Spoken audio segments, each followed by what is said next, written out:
신을 벗으라 라는 제목으로 함께 은혜를 나누겠습니다.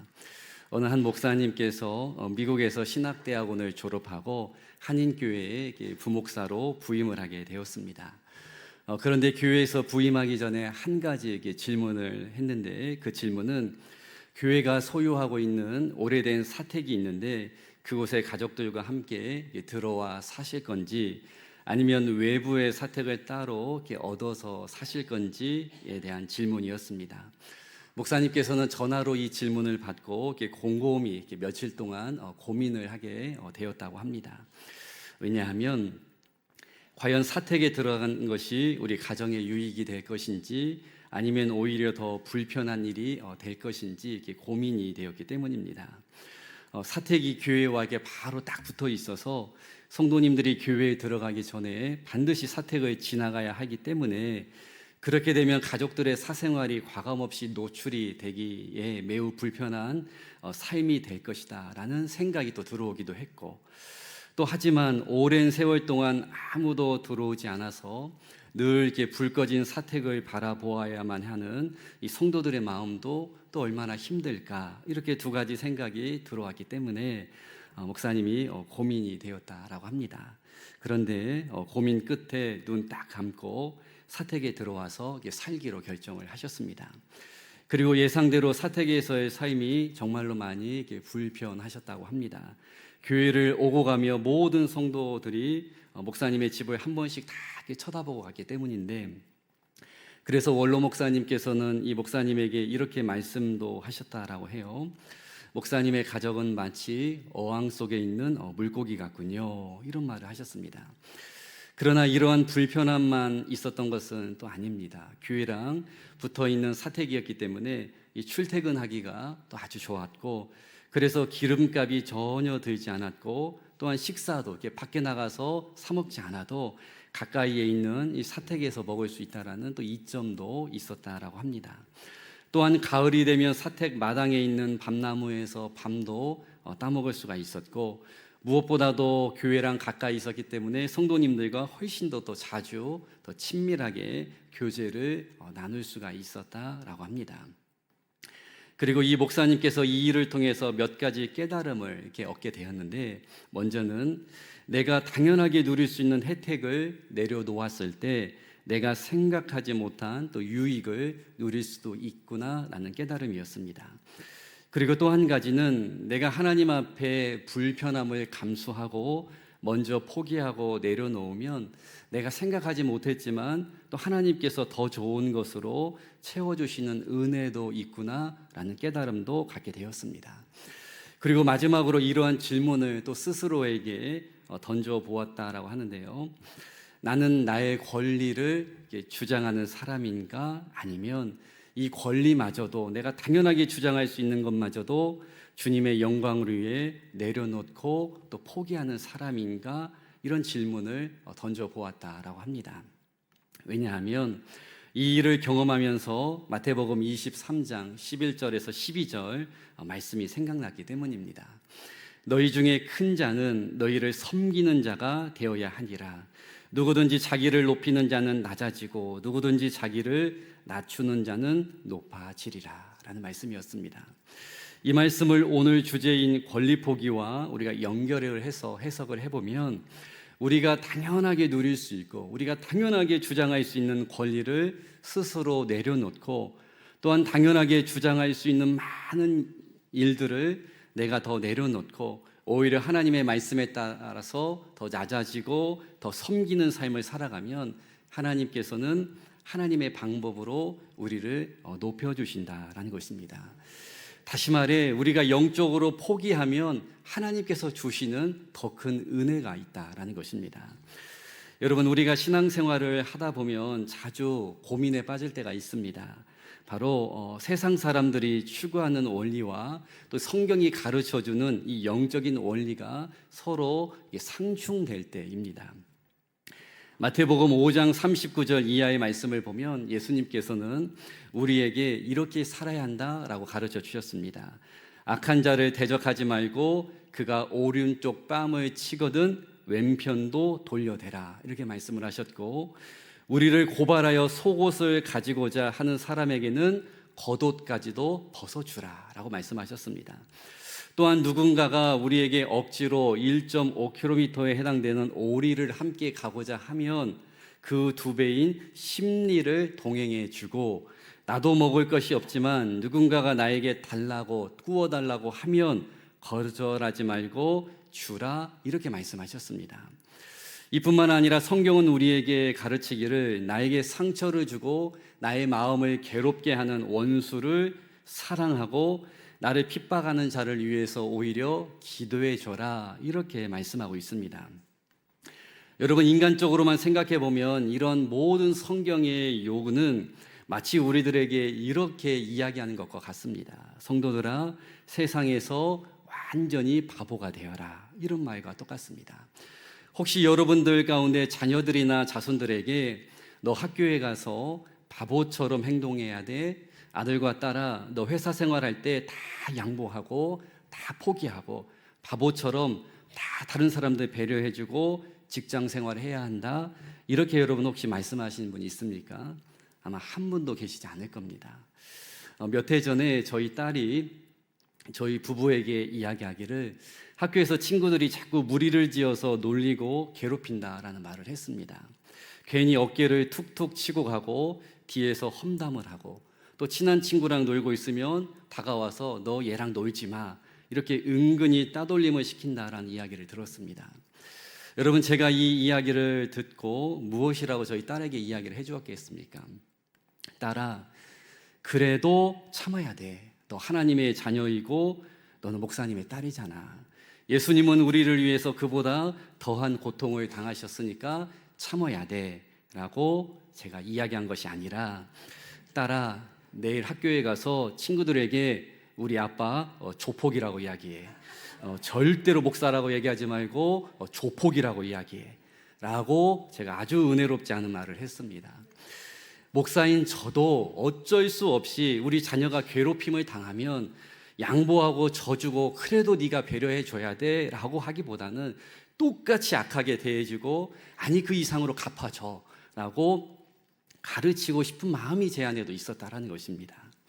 이처럼 여러분, 신앙생활 오래 하여도 저와 같이 직분을 가지고 있어도 내가 가진 권리를 스스로 이렇게 포기하고 내가 똑같이 따질 수 있고 나도 똑같이 괴롭힐 수 있는, 이렇게 져주는 일이 절대로 쉽지가 않다라는 것입니다.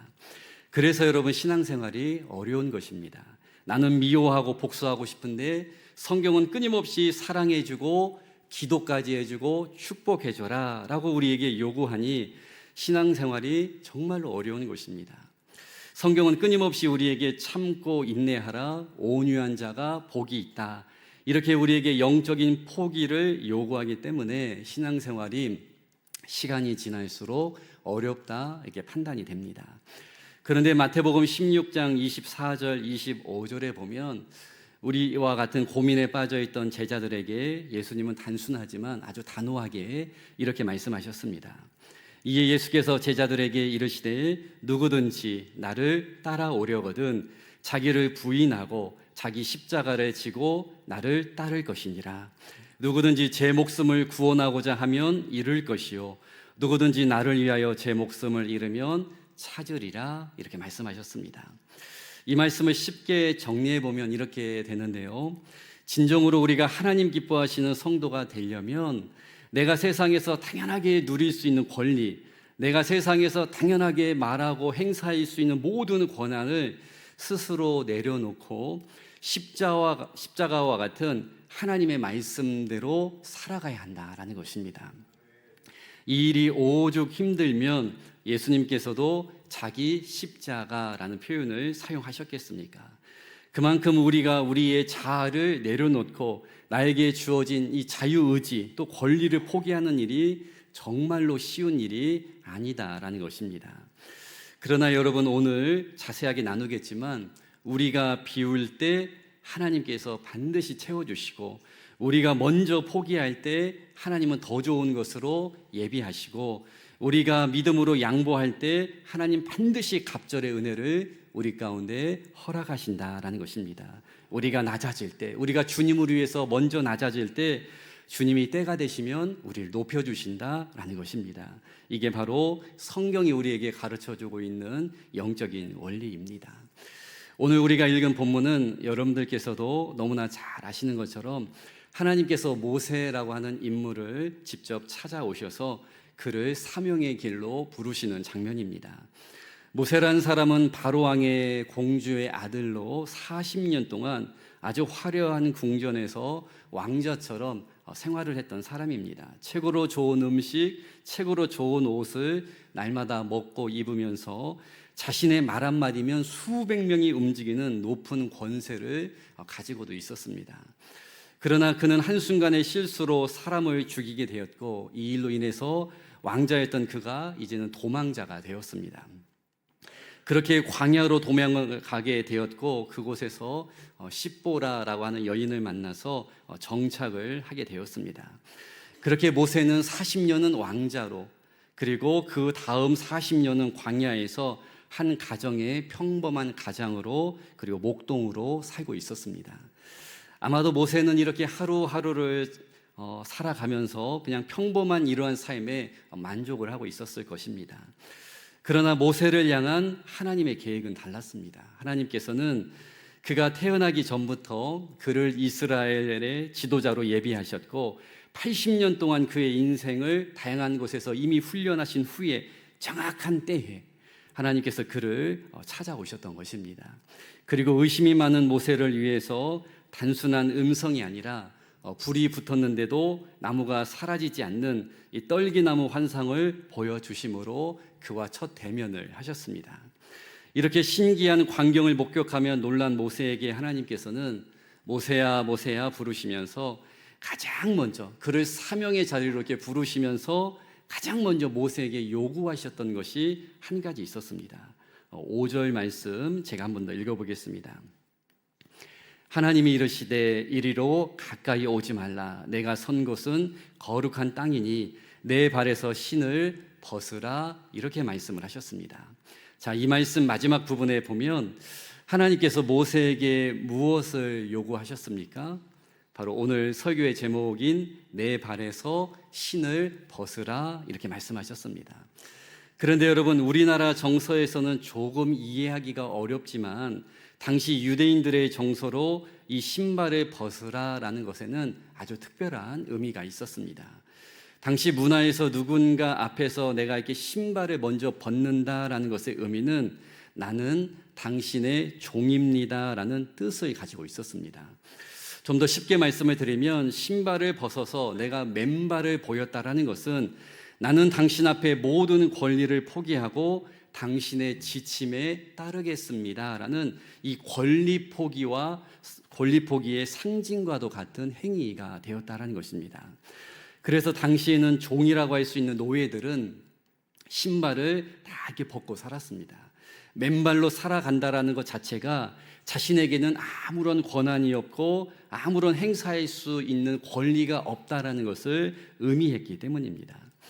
여러분, 우리는 모세에게 하나님께서 사명을 주시기 위해서 그를 부르시면서 가장 먼저 모세에게 요구하셨던 내 발에서 신을 벗으라라는 이 장면을 통해서 정말로 중요한 교훈을 발견할 수가 있습니다. 그것은 바로 우리가 하나님의 일을 할 때에, 그리고 우리가 그리스도인으로서 이 세상에 살아갈 때에 가장 먼저 하나님 앞에 포기하고 전제되어져야 할 것이 바로 우리의 권리 포기라는 것입니다. 다시 말해 나는 하나님 앞에 종이고 하나님께서 내 인생의 주인이십니다라는 이 고백이 정확하게 우리 가운데 있어야 한다는 것입니다. 어쩌면 이 고백이 저와 여러분들의 신앙생활의 출발점이 되어야 한다라는 것입니다. 그래서 갈라디아서 2장 20절에도 보면 사도 바울도 그리스도인이 된다라는 것이 무엇인지 이렇게 말씀하고 있습니다. 내가 그리스도와 함께 십자가에 못 박혔나니 그런즉 이제는 내가 사는 것이 아니요 오직 내 안에 그리스도께서 사시는 것이라. 이제 내가 육체 가운데 사는 것은 나를 사랑하사 나를 위하여 자기 자신을 버리신 하나님의 아들을 믿는 믿음 안에서 사는 것이라 라고 되어 있습니다. 이 말씀이 매우 길지만 요지는 아주 간단합니다. 그리스도인이 되었다라는 건, 우리가 이제 예수님을 믿기 시작했다라는 것은 더 이상 내가 내 인생의 주인이 아니라 예수님께서 내 삶의 주인이 되신다라는 선언과 같다라는 것입니다. 왜냐하면 우리는 그리스도인이 된 순간 우리의 모든 죄와 함께 우리의 자아도, 우리의 권리도, 우리의 인생의 주도권도 다 이미 십자가의 못을 박았기 때문입니다.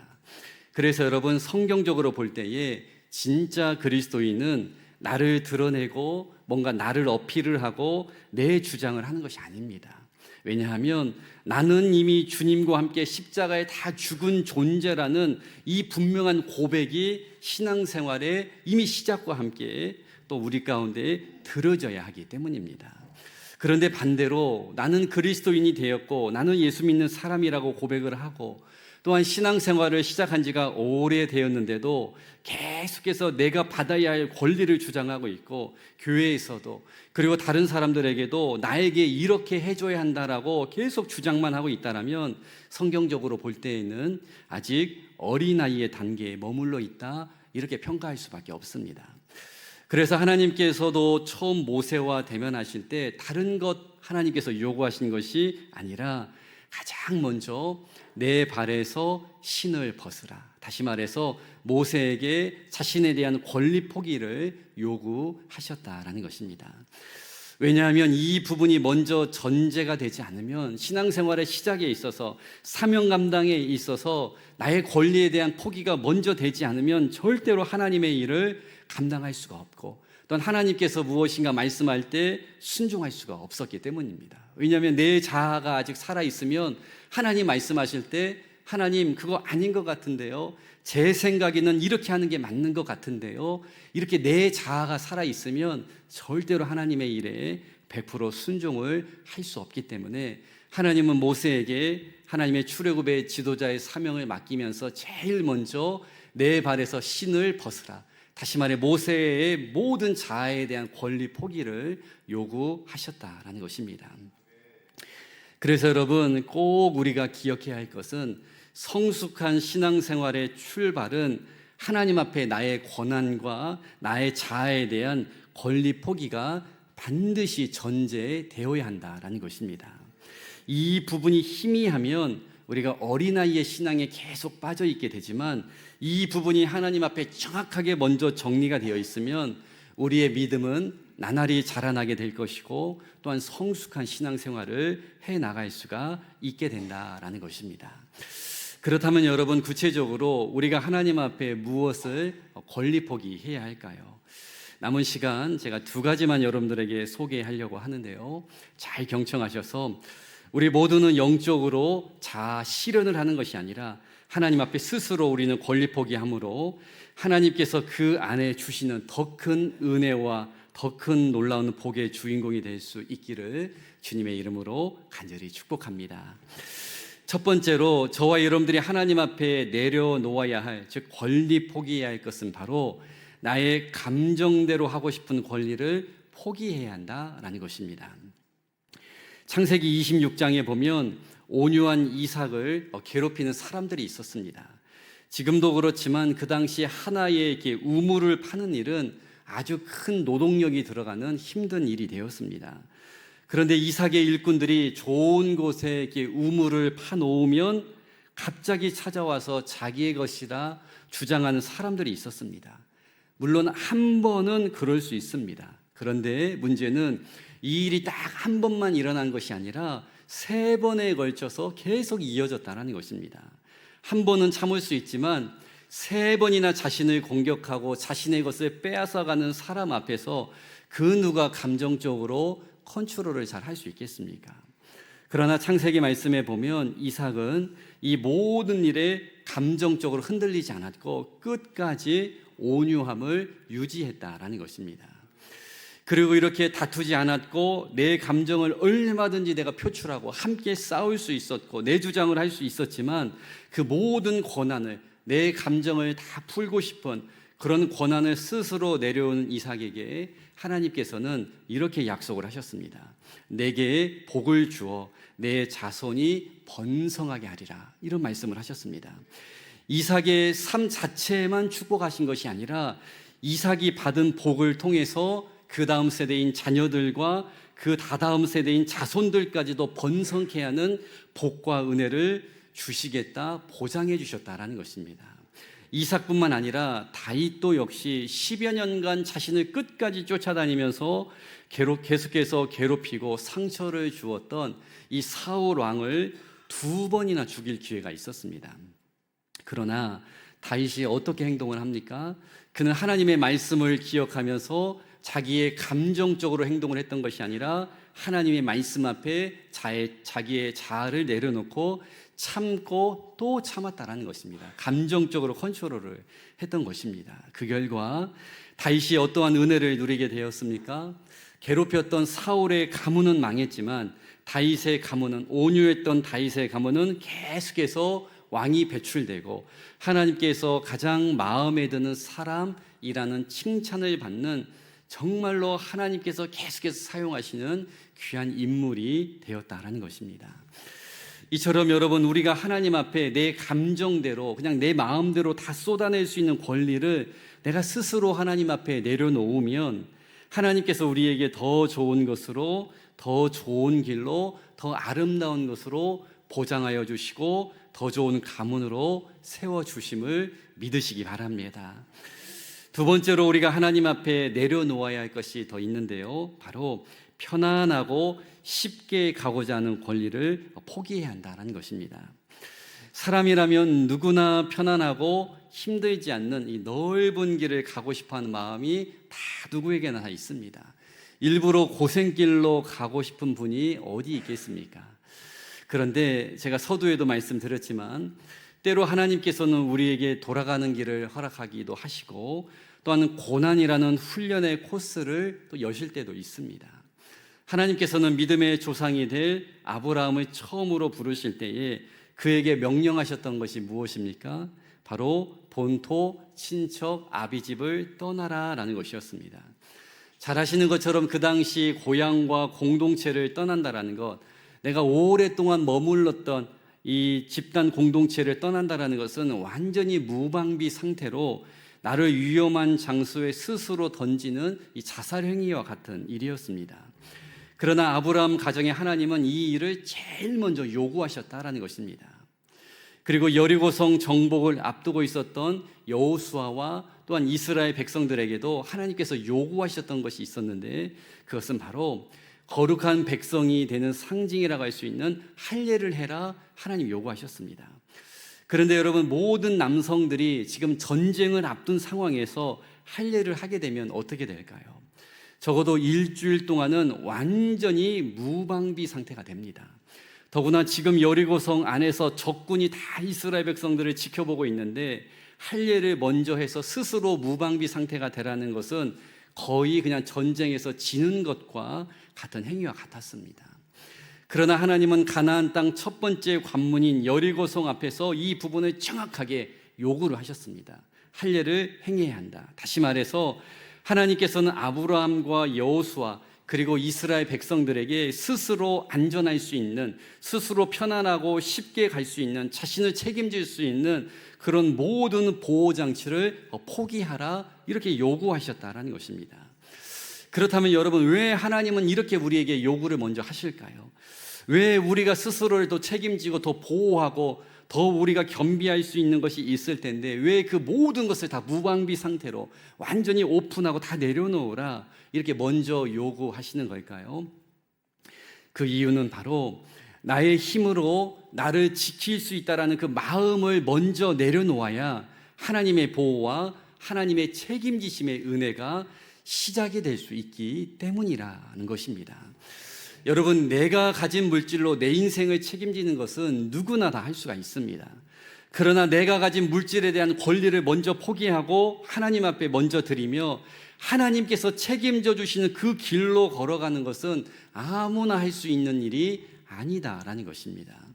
쉽게 말해서 하나님께서 주시는 기적과 간증은 내가 먼저 하나님 앞에 스스로의 권리 포기를 할 때 시작이 된다라는 것입니다. 내가 내 스스로를 먼저 보호하고 있고 그 다음에 하나님의 은혜가 임하는 것이 아니라 내가 내 인생을 책임지는 내 모든 방어권, 내 인생을 책임질 수 있는 것을 스스로 내려놓고 내 인생이 전적으로 하나님의 것입니다라는 이 포기 상태가 될 때 그제서야 하나님의 은혜가 우리의 삶 가운데 시작이 된다라는 것입니다. 사르밧 과부가 한 끼 식량밖에 남아있지 않았지만 하나님의 종의 명령에 따라서 그 모든 것을 먼저 하나님의 손에 맡겼을 때 통의 기름과 가루가 영원히 떨어지지 않는 엄청난 기적의 주인공이 되었고, 한 작은 소년이 자신이 먹어야 할 오병이어를 주님 손에 드렸을 때 그 오병이어가 어떻게 되었습니까? 5,000명이 넘는 사람이 먹고도 남을 만큼의 놀라운 은혜가 그 작은 소년에게도 그리고 많은 사람들에게도 주어지게 되었다라는 것입니다.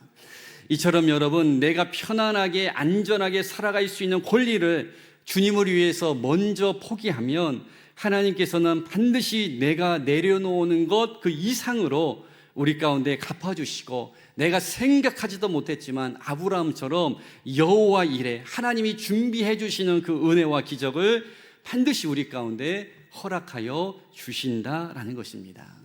이 외에도 내가 더 높아지고자 하는 권리, 또한 나의 계획대로, 하나님의 뜻이 아니라 나의 계획대로 살아가고자 하는 그런 권리, 또한 나는 하나님의 말씀의 원리가 아니라 세상의 원리대로 살아가고자 하는 이런 권리 등을, 이런 권리 포기를 우리가 하나님 앞에 할 때에 내가 내 인생을 책임지는 인생이 아니라 하나님께서 하나님의 방법으로 우리의 인생을 책임지시고 인도하시는 그 놀라운 은혜를 체험하게 될 줄로 믿습니다.